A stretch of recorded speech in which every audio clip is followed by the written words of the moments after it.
बिस्मिल्लाहिर्रहमानिर्रहीम। अस्सलाम वालेकुम मेरे तमाम बहनों और भाइयों, इंशाअल्लाह आप ठीक ठाक होंगे। अल्लाह ताला आपको हमेशा खुश रखे, आबाद रखे, हंसता मुस्कुराता रखे। आज मैं बनाने लगी हूँ जामुन का शेक। बहुत ही मज़ेदार बनता है और ये छोटों बड़ों को बहुत पसंद आता है। ये शुगर के मरीज़ों के लिए बहुत ही मुफीद है और उनके लिए आप शुगर के मरीज़ को अगर देना चाहते हैं तो चीनी बिल्कुल ना डालें इसके अंदर।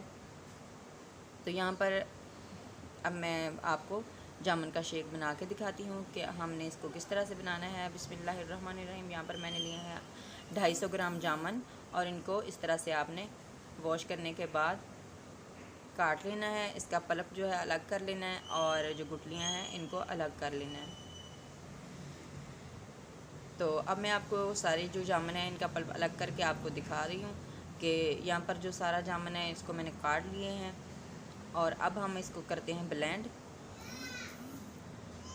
तो अगर आप इसको गर्मियों के मौसम के अलावा भी बनाना चाहते हैं तो फिर मैं आपको इसको इंशाल्लाह सेव करने का तरीका भी बताऊंगी, मैंगो को सेव करने का तरीका बताऊंगी। और अब इसके अंदर डालेंगे आधी प्याली चीनी। चीनी आप टेस्ट के मुताबिक कम या ज़्यादा भी कर सकते हैं।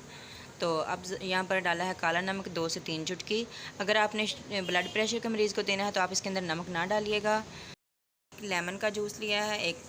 तो अगर जामुन खट्टे हों तो आप अगर लेमन का जूस ना डालना चाहें तो ना डालें। तो अब यहाँ पर डालेंगे हम बर्फ़। तो बर्फ़ डालने के बाद अब इसको ढक्कन लगा लेते हैं और इसको हमने चलाना है। 2 से 3 मिनट तक आपने इसको अच्छे से बीट करना है।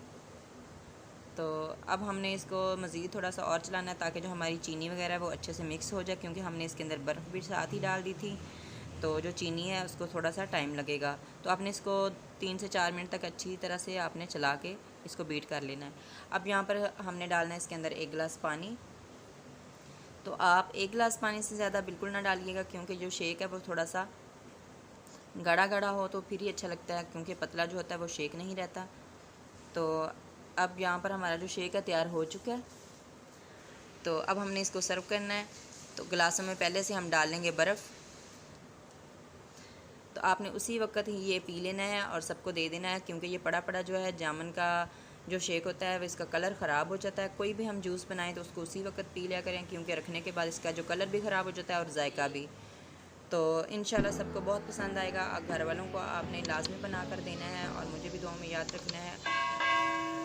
ईद के मौका पर इंशाल्लाह मैं आपके साथ एक बहुत ही स्पेशल सी वीडियो शेयर करूंगी। इंशाल्लाह वो भी आपको बहुत पसंद आएगी। और अगर आपने चैनल्स को सब्सक्राइब नहीं किया हुआ तो सब्सक्राइब कर लिया करें प्लीज़, और लाइक भी किया करें और कमेंट भी।